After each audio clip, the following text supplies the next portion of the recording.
You won't be joining the family trip because it's not fun when there are other people around. But hey, I might bring you a souvenir if I remember, said my mother-in-law cheerfully on the phone. I was supposed to go on the trip with my in-laws and husband, but I got left behind. Since we got married, my mother-in-law, who really loves her son, never misses a chance to make a sarcastic comment or nag me to stay home. This is becoming a problem. When I told her about it, my mother-in-law just laughed, almost like she was making fun of me. Is that a problem? Too bad for you. Consider it a punishment for not listening to my advice.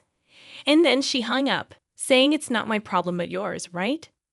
I'm Jessica, a 30-year-old working housewife. I handle household chores and work part-time at the local supermarket. I've been married to my husband, Mike, for 3 years now.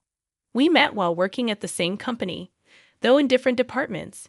We used to chat a lot on the same floor even before we started dating. Our connection deepened during a year-end party at the office. Despite being in different departments, I ended up sitting next to Mike. Since we were already close, our conversation flowed naturally. Mike excused himself to the bathroom at one point, and I was left listening to the lively chatter of the group next to us. Suddenly, a tipsy boss from another department began bothering me, insisting I drink more. Feeling unsure about how to handle it, Mike returned from the bathroom just in time.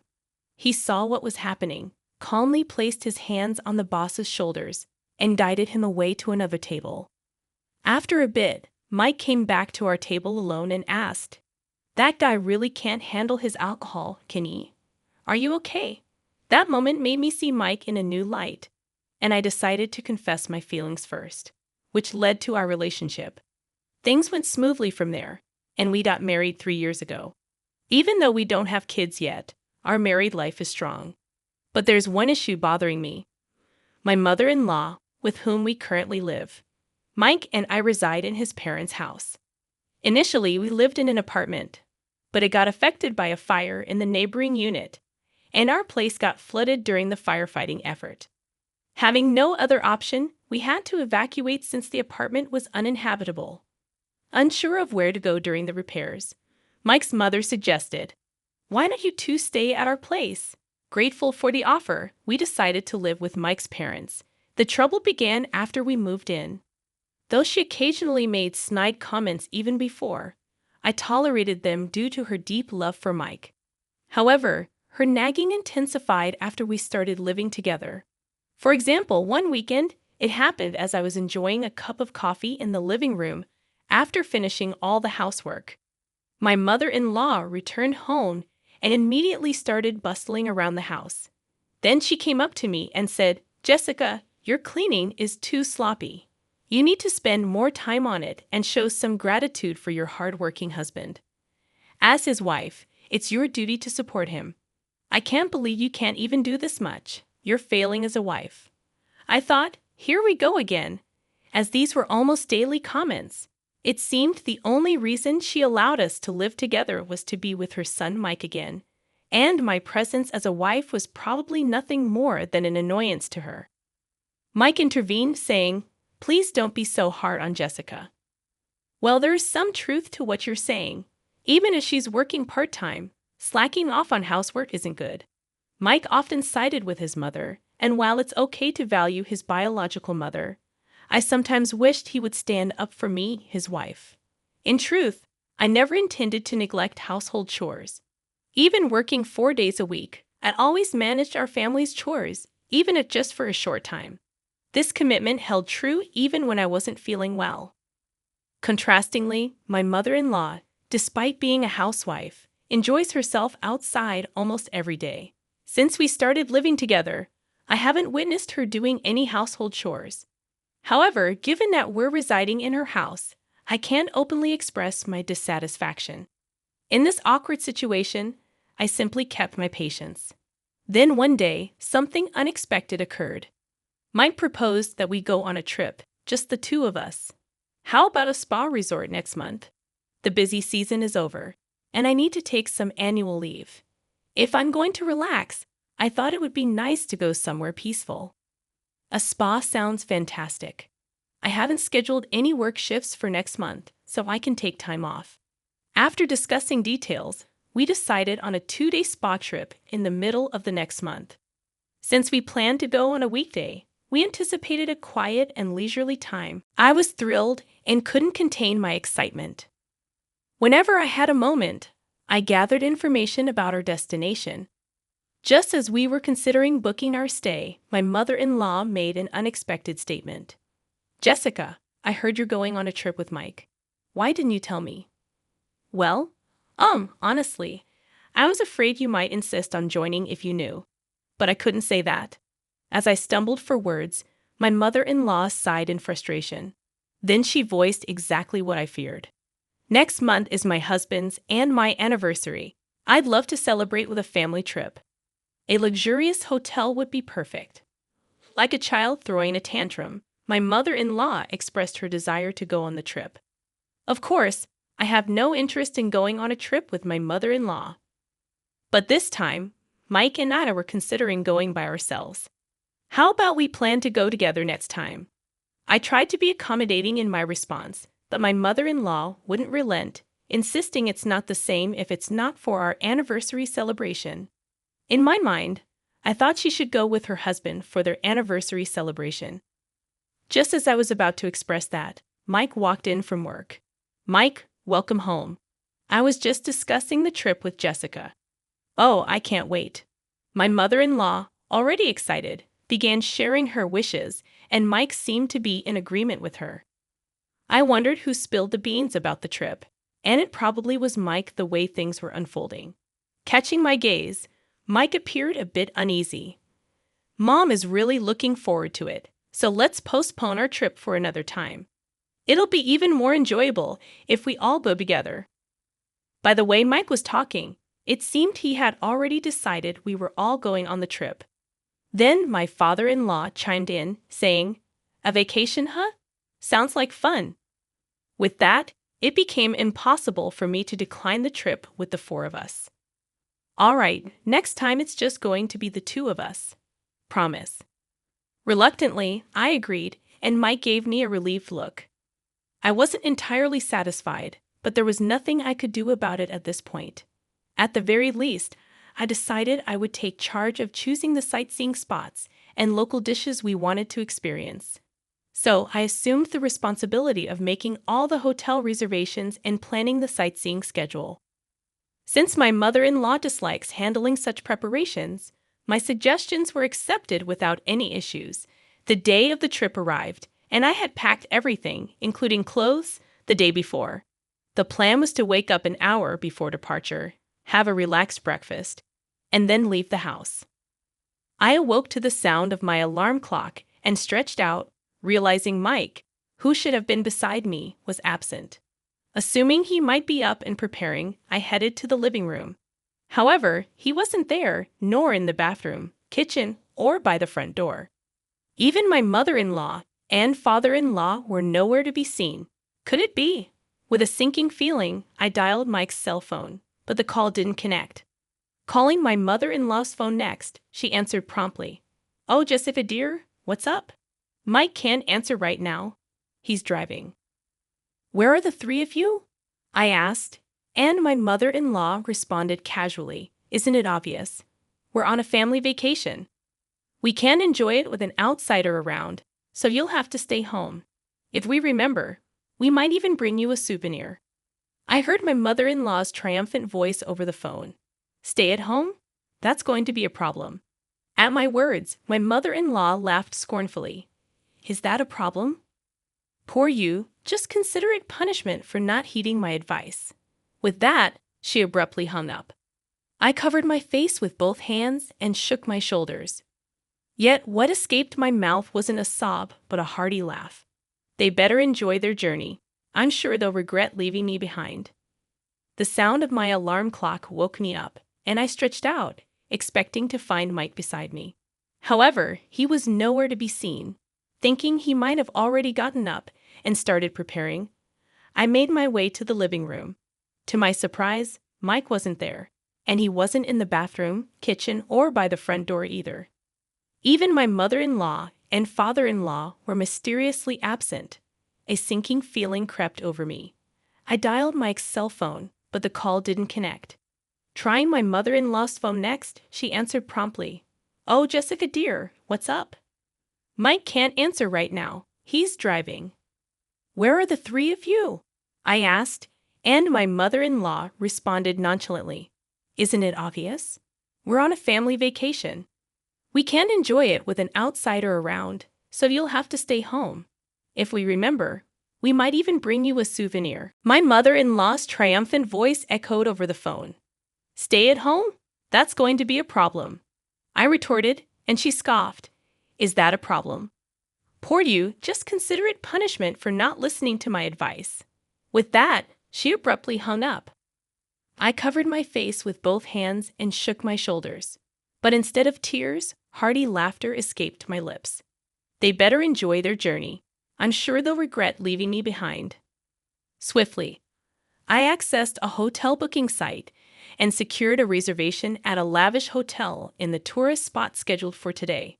Additionally, I booked a table at a restaurant for a delightful solo dinner experience. After a quick attire change and applying makeup, I had breakfast, thinking, all right, time to have fun. Grabbing my luggage, I hopped on the train. Armed with researched tourist spots I longed to explore, I embarked on a solo trip with a clear goal in mind. It's a small tourist spot, so there's a chance I might encounter Mike and the in-laws, but I'm unfazed. After all, they're the ones at fault. As these thoughts crossed my mind, the train arrived at its destination. From here on, I would let go of concerns about my mother-in-law and Mike, focusing on relishing the experience to the fullest. With this mindset, I ventured into a charming boutique, savored tea in a trendy cafe, and interacted with the locals, thoroughly enjoying my solo adventure. As night fell, it was time to check in. The hotel I had chosen ranked among the top luxury establishments in the area. I felt the need for a drastic change to rejuvenate myself. Walking through the automatic hotel doors towards the check-in counter, a woman's loud voice caught my attention. "Why can't we stay here? We're willing to pay." Upon closer inspection, I realized it was my mother-in-law causing the commotion. Naturally, they couldn't stay, as this wasn't the hotel I had booked for the four of us. Watching from a safe distance, I noticed Mike spotting me and exclaimed, "Hey Jessica, what's going on? We couldn't stay at the hotel you had booked, so we had to find another hotel, and they're full." As he approached me aggressively, my mother-in-law did the same, her face turning beet red with anger. Well, that's to be expected. They won't hand over the keys unless the person who made the reservation is present. It's a security measure. I did warn you, didn't I? At this point, they finally seemed to grasp their foolishness, exchanging glances in utter disbelief. Just as they were about to cause more chaos, several hotel staff members rushed over. The sight of my mother-in-law being gently but firmly escorted out of the hotel was rather comical. Remember this, we will stay in a place far more luxurious than this hotel. Feeling somewhat relieved, I decided to proceed with my check-in, leaving my accommodation-less mother-in-law and Mike behind. After completing the check-in process, I was escorted to my room. With its immaculate decor and opulent interior, it felt like I was in a dream. After placing my luggage down, I opted to explore the hotel. After a leisurely stroll, I returned to the check-in lobby, where guests kept arriving. I settled on a sofa and lost myself in thought for a while. As I sat there, a pair of young women settled beside me, animatedly sharing their impressions of the hotel. Their conversation took an interesting turn. "Hey, have you heard about the hotel near the station? There's a pretty spooky rumor going around. Supposedly, you can hear hallucinations in the second-floor room, and all your belongings get stolen. And not just that, there's even a case where someone died, and nobody knows who did it to this day. We're fortunate to be staying here, aren't we? Is that for real? But why hasn't anyone been arrested? You call the police in a situation like that, right? Well, there are rumors that the hotel staff are involved too. So creepy. What a chilling story. Glancing at the time, I realized it was nearly the hour for my dinner reservation. I swiftly got up and hurried to the restaurant. Ah, that was so satisfying.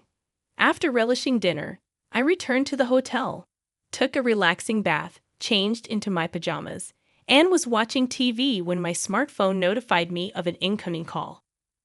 Hello, we found a hotel we can stay in. It's super comfortable. Too bad you can't stay here with us.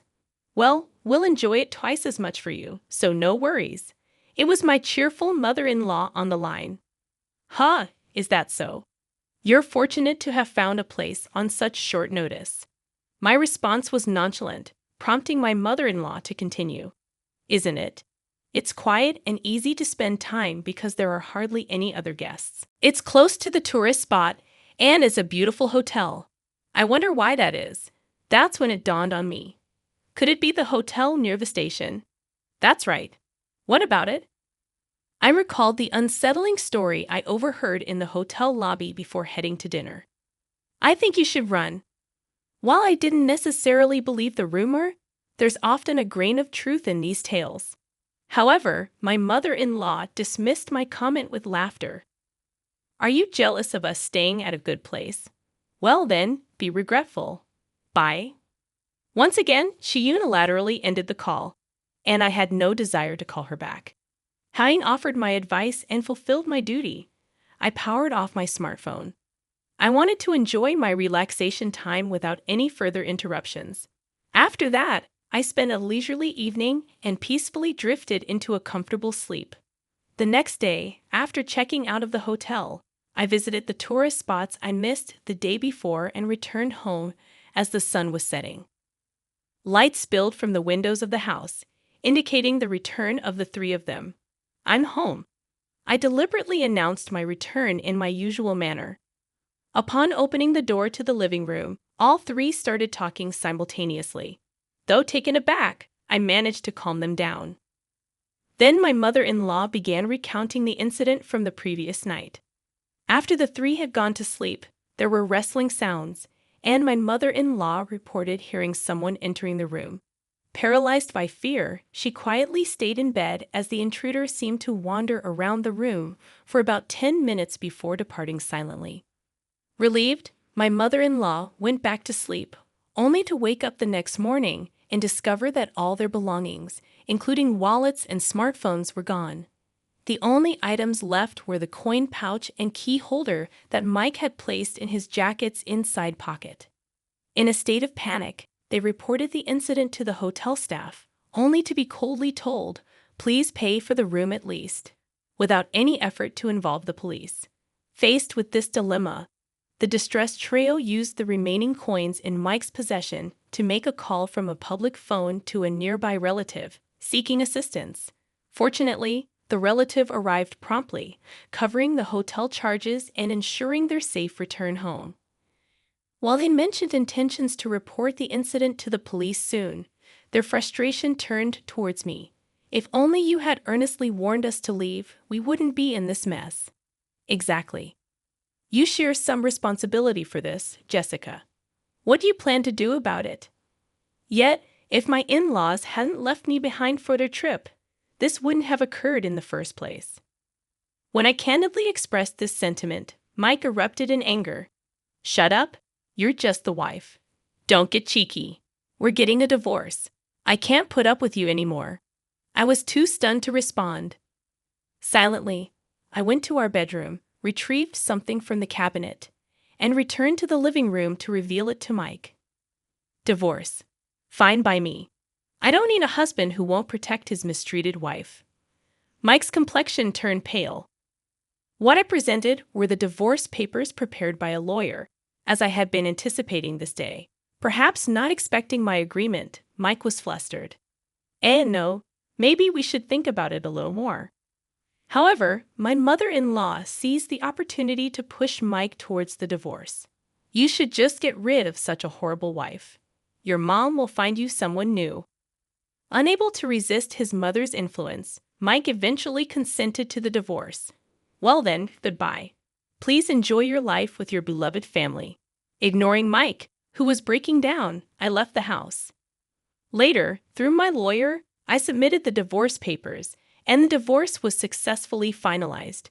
Despite Mike's pitiful pleas for reconciliation, I steadfastly ignored them all. I'm going to protect Jessica from now on, he claimed. Unfortunately, it was too late. On the flip side, my mother-in-law, who had successfully rid herself of me, initially appeared to be in good spirits. However, her joy was short-lived. The news of the divorce and the end of their shared living arrangement spread throughout the neighborhood. The gossip mongers connected it to her mistreatment of me, unveiling her unpleasant character. People in the community began pointing fingers at her, and the prospect of finding a new wife for Mike seemed to lose its urgency. I returned to my hometown and secured a new job through a friend's recommendation. I've had my fill of marriage for now. It seems like I'll relish the freedom of being single for a while.